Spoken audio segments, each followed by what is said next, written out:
तन्हा है। जब सब साथ कर भी दिल खाली लगे, ये वो खामोशी है जो चीख चीख कर दिल की बातें कहे। तन्हाई वो आईना है जो पर्दे है, वो तपती है, वो दर्द जलती है।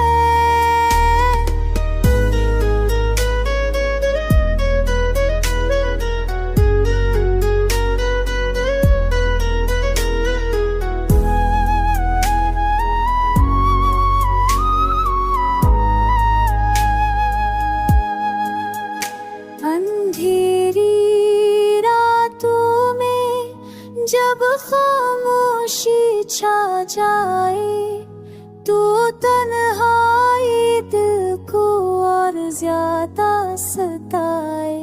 यादें दर आवाज़ा खटखटाती है, ख्वाब बिखर जाते हैं। तन्हाई के लम्हे दिल को रुला जाते हैं।